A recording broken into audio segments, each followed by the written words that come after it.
The other day, I was immersed in the horrifying depths of the deep web, indulging in my favorite pastime. I delved into the depraved cesspool of the internet, where darkness thrived and unspeakable horrors awaited. With morbid curiosity, I clicked on links that should never be clicked, descending further into the abyss of human wickedness. The things I witnessed were beyond comprehension. Gruesome images of torture, sadistic acts, and unspeakable cruelty filled my screen.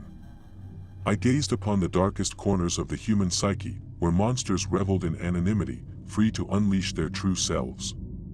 It was as if I had uncovered the vile secrets lurking behind the facade of innocence, akin to discovering a satanic orgy behind the curtains of Sesame Street. Armed with a sick fascination and a mind clouded by substances, I embarked on my terrifying journey. The inflatable erotic doll, a mocking presence in the room, watched disapprovingly with its lifeless, open-mouthed stare. But I paid no heed to its judgment. As I navigated through the hidden wiki and the depths of DuckDuckGo, I stumbled upon a blog titled "Dark Sites on the Dark Web, Are They Real?" Intrigued, I clicked on it, expecting to find more horror tales. The blog detailed notorious and repulsive sites like the Cannibal Cafe, Cruel Onion Wiki, Violent Fantasies, and Playpen.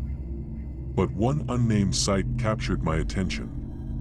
Without hesitation, I clicked the provided link, only to be greeted by a seizure notice from law enforcement. Frustrated, I was about to close the page when a subtle discoloration caught my eye. Curiosity got the better of me, and I highlighted the section, revealing a series of cryptic numbers and a Russian word meaning "enter." Recognizing the phrase, I hovered over the word, uncovering a hidden link cleverly disguised behind the smoke screen. Intrigued by this new twist, I clicked it, and after a brief loading time, a black page with blood-red font emerged. No title adorned the top, only a maze of random links leading to unknown destinations. Clicking through the links yielded disappointment, except for one that unveiled a repulsive image of a woman defecating on a man's face. The site repulsed me, but I knew it was a mere troll's creation. However, I sensed that something more sinister lay beneath the surface. Once again, I highlighted the page, and this time, I noticed a series of numbers at the bottom, previously hidden.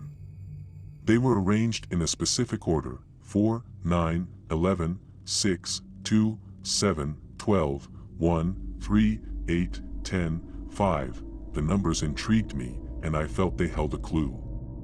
As I pondered their significance, I realized they correlated with the 12 links on the page. A surge of excitement coursed through me as I deciphered the puzzle. I rearranged the numbers to match the links, hoping to unlock a hidden secret. Alas, my efforts yielded no results. Frustrated, I studied the sequence again, desperate to discern a pattern. Unable to crack the code, I turned to my phone for assistance. Yet, my search led to nothing but fractions and mathematical formulas. Defeated, I abandoned the search and refocused on the screen. What if the numbers were not linked to the current page? What if they were clues to an entirely different site? Driven by this revelation, I meticulously counted the links, 12 in total. Each link contained 12 digits, mirroring the numbers I held. It became clear that each number corresponded to a link in the sequence. Eager to explore further, I constructed a new web address using the digits and entered it into the search bar. As the new page loaded, anticipation gripped me. A name adorned the top, Happy Fun Time. But there was nothing happy or fun about the disturbing images and videos scattered across the page. It was a gruesome forum showcasing the darkest depths of human depravity. My heart raced as I beheld the first image, a man with his skull crushed by a truck's tire, surrounded by onlookers. The horror continued, with images of decapitated bodies, acts of violence, and a chilling video capturing the brutal assault of a woman. The deranged cameraman's juvenile giggle filled the audio, sending shivers down my spine. The more I saw, the deeper I descended into the abyss. But it was the next entry that shattered any doubts of the site's authenticity. Disturbing pictures emerged, depicting a young girl in various innocent settings. However, it became evident that someone had been secretly capturing these images without her knowledge. The dread in my stomach grew as the pictures progressed, leading to a haunting image of a house at night and the lifeless bodies of a man and a woman. The little girl appeared distressed, with a black eye. The comments accompanying the images were a mix of English and Russian, filled with disturbing praise for the vile cameraman. I felt a mix of sorrow and anger, empathizing with the innocent girl and recalling my own painful past.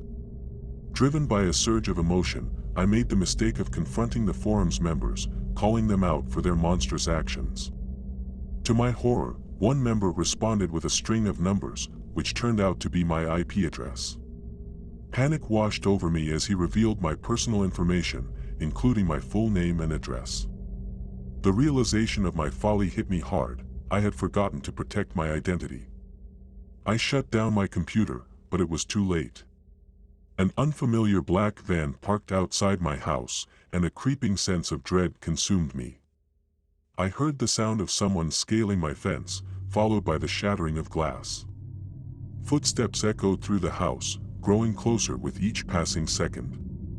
Paralyzed with fear, I realized the dire consequences of my actions. The door creaked open, and a masked figure entered, brandishing a suppressed pistol. He searched the room, his eyes passing over me.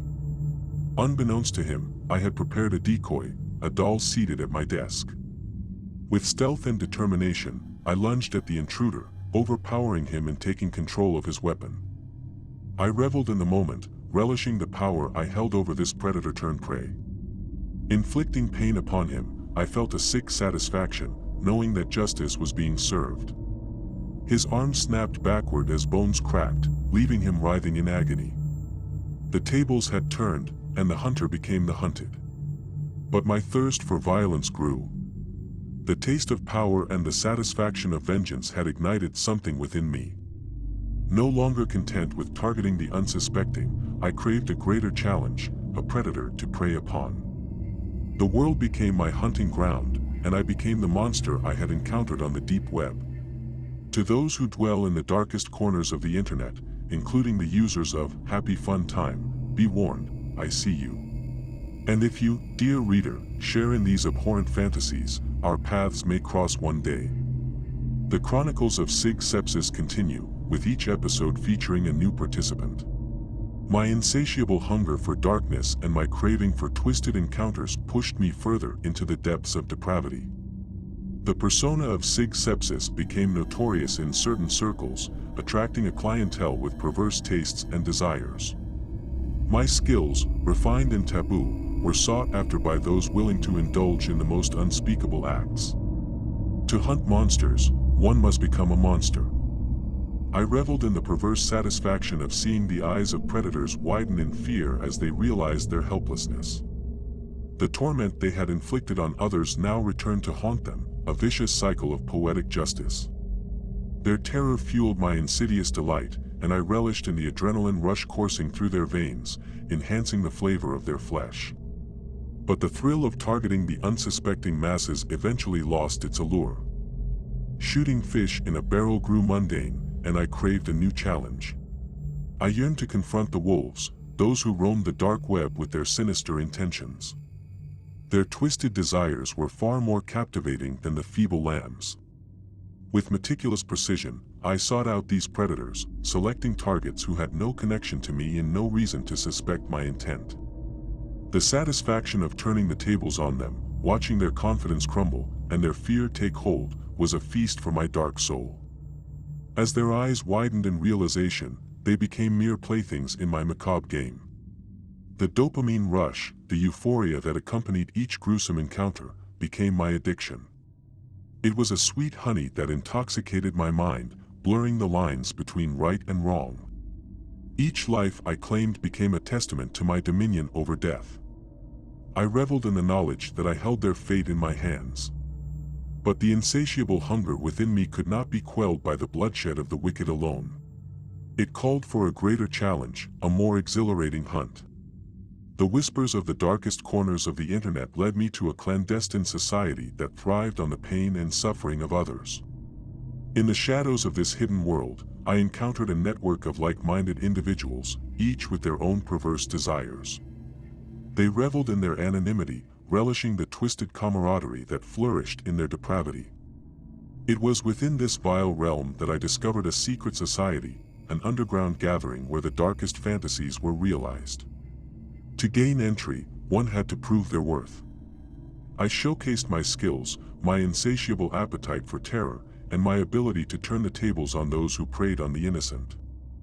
I became a legend, a myth whispered in hushed tones among the depraved. My notoriety grew, attracting the attention of those who craved the ultimate confrontation. The hunters became the hunted as the sinister game escalated. Each encounter was a dance of death and desire, a battle of wits and brutality. The lines between predator and prey blurred as both sides reveled in the twisted pleasure of their existence. But even in the darkest corners, whispers of my actions reached the ears of those who sought justice. Law enforcement agencies began to piece together the puzzle, slowly closing in on the web of darkness I had woven. It was only a matter of time before their gaze fell upon me before I became the hunted. Yet, I embraced the impending confrontation. The thrill of the chase, the anticipation of facing those who would bring me to justice, sent shivers of excitement down my spine. I would not go down without a fight. The world would remember the name Sig Sepsis, etched in blood and terror, as the embodiment of their worst nightmares. To all those who partook in the sinister fantasies of the dark web, whether as perpetrators or spectators, our paths may cross one day. At that moment, you will taste the true depths of your own wickedness as the monster you idolize becomes your living nightmare. Brace yourselves, for the Chronicles of Sig Sepsis will continue, leaving an indelible mark on the annals of horror.